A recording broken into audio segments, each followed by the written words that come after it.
de ceux qu'ils ont vus. Est-ce qu'ils pouvaient changer les témoignages? Les témoignages, on ne les change pas. Mais écoutez, bien-aimés, depuis que l'Éternel a créé la terre, depuis les temps d'Adam et Ève, les habitants de la terre qui refusent les témoignages rendus dans leur temps meurent toujours. Est-ce que j'ai fait bien comprendre ce que j'ai dit?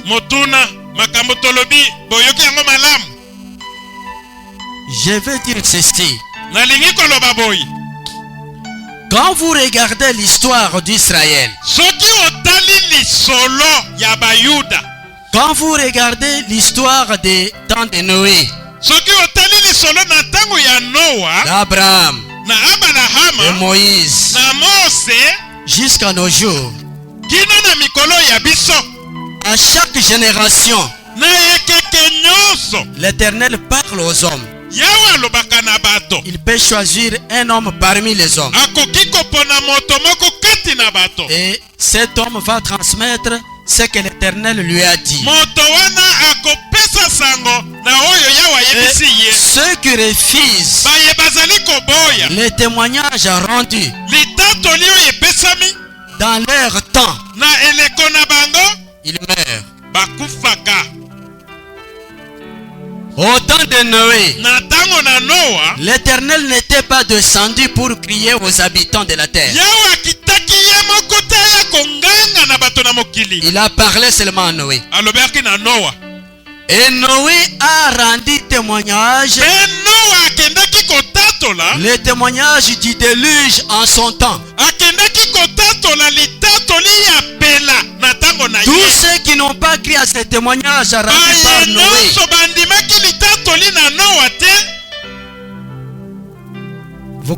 vous connaissez la suite. Ce n'est pas ça? Amen. Amen. Tous ceux qui avaient refusé les témoignages rendus par Noé, quel a été leur sort?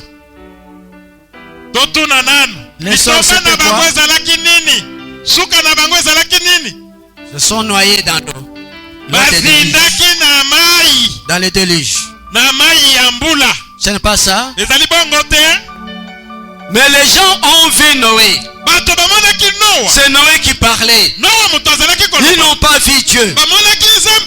Il disait, Noé, nous sommes avec toi tous les jours. Toi, tu as vu ton songe là. Noé travaillait, il construisait. Ils ont refusé les témoignages rendus par Noé en leur temps. Et sont morts. Alléluia.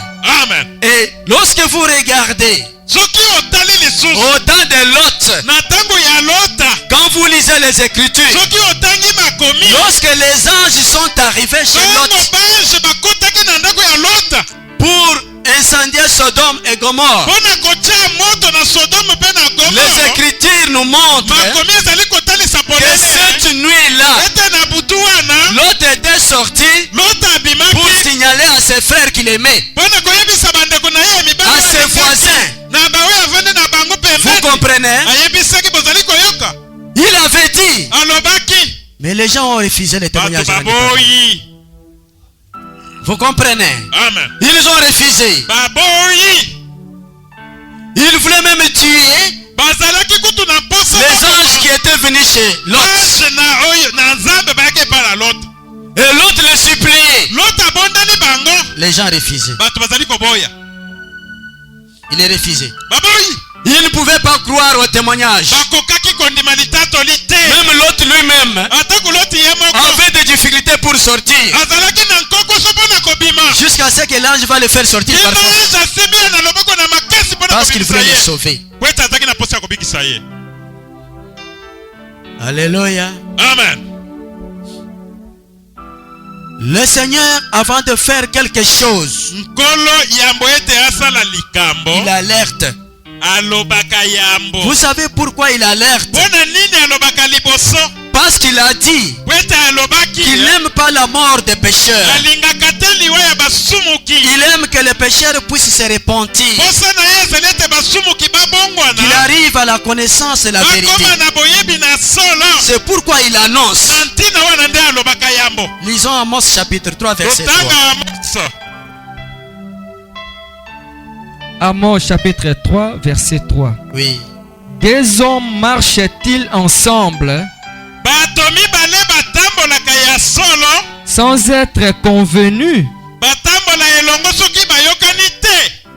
Lisons 7 maintenant. Verset 7. Car le Seigneur l'Éternel ne fait rien sans avoir révélé son secret à ses serviteurs,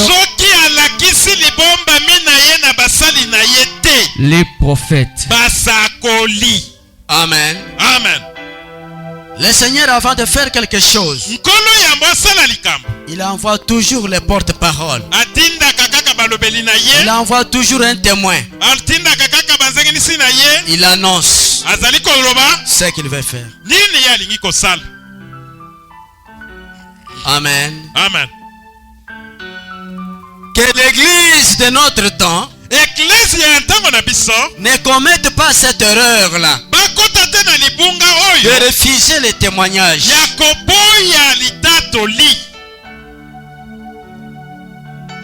Ce témoignage est rendu dans notre temps pour nous sauver. Le Seigneur vient. Le Seigneur vient. Le Seigneur vient. Mais ce n'est plus pour longtemps. Alléluia. Amen. Si je vais reprendre la parole que j'ai entendue de la bouche de l'apôtre Pierre, Pierre dont la Bible parle, votre frère, je l'ai vu. Si je disais que je ne l'ai pas vu, là je deviens menteur. Mais je ne peux pas cacher la vérité. Je l'ai vu. Et je reprends ce qu'il a dit. Aujourd'hui, KDC parle de moi. KDC continue à parler du retour du Christ. KDC a perdu le vrai message du Seigneur. Non, bien aimé, je vais vous dire quelque chose.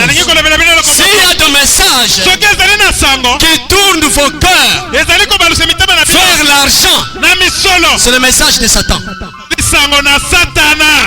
Alléluia. Amen. Tout message qui tourne vos cœurs vers l'argent, c'est le message du diable. Croyez au message qui tourne vos cœurs vers le ciel.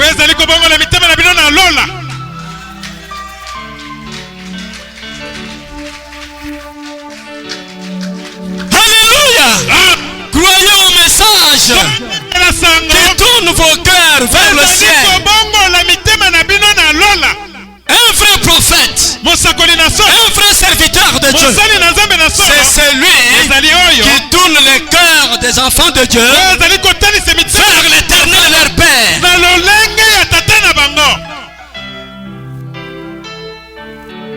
Alléluia. Amen. Sortez du monde. Séparez-vous. Aimez le ciel. Bien-aimé, le jour de l'enlèvement, écoutez les choses que moi j'ai vu votre frère. Pendant que nous allions, j'ai entendu l'ange qui criait. L'ange a donné l'alerte. Il a dit, ne retournez pas vos regards sur la terre. Regardez au ciel. Suivez le Seigneur. Et le Seigneur avançait. Nous étions derrière lui. Nous allions comme ça.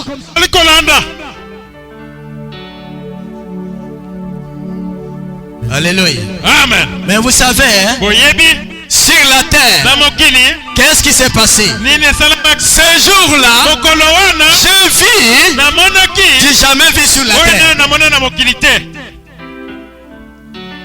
Regardez ce qui va se passer les jours de l'enlèvement.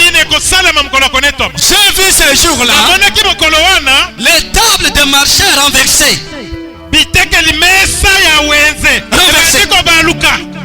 J'ai vu les gens se secouer les têtes, ne sachant où aller. Les gens abandonnaient leur bureau et fuyaient à pied, maman, ne savaient pas où aller. J'ai vu les gens venir de nord et de sud. Les gens viennent comme ça, en pleurant, les autres en pleurant, une débandade. Et tout le monde pleurait parce qu'ils ont raté l'enlèvement. Ce jour-là, cette assemblée, vous voyez les bâtiments ici, sera abandonnée. Personne ne songera à ces choses. Personne. Ce jour-là, personne ne songera à son argent. Même si tu as des milliers en bas, tu ne songeras pas ça. Ce jour-là, personne ne songera à sa voiture. J'ai vu, jamais vu. Moi j'ai préféré quitter la terre avant l'enlèvement qui attendre les jours de l'enlèvement. C'est pourquoi il est écrit: heureux ceux qui meurent dans le Seigneur. Vous comprenez? Amen. Heureux ceux qui meurent dans le Seigneur. Parce qu'ils partent avant sans avoir vu ces jours-là. Mais ils partent avec l'espérance. Avant de partir, s'il était malade, il va se repentir. Avant sa mort, il s'est repenti. Il va partir. Le Seigneur les reçoit. Vous comprenez? Heureux ceux qui meurent dans le Seigneur. Mais ceux qui sont vivants dans ces corps qui attendent l'enlèvement, leur vie est en danger. Leur vie est en danger. Le Seigneur m'a dit un jour: va dire aux habitants de la terre, ils refusent le message de l'enlèvement parce qu'ils ont des projets. Ils ont des projets de mariage, ils ont des projets de construire, des projets de voyage, des projets d'études. Ils disent que le Seigneur ne vienne pas encore. Nous devons réaliser nos projets. Et quand ils entendent parler de ça, ils sont mécontents. Va leur dire qu'après l'enlèvement, on verra comment ils vont réaliser les projets. Alléluia. Amen. Je vous dis qu'après l'enlèvement, tous les projets des hommes vont tomber. Il n'y a qu'un seul projet qui restera debout. Vous savez c'est quel projet? C'est le projet du diable. C'est ce que le diable voulait. Il a réalisé son projet. Il vous a retenu dans le mensonge. Vous avez raté l'enlèvement. C'est tout ce que le diable cherche. Il est 20h, je m'arrête. 20h et coquille. Mais je suis resté avec beaucoup de choses. Je remets le micro au modérateur. Que le Seigneur vous bénisse. Mon Père, merci.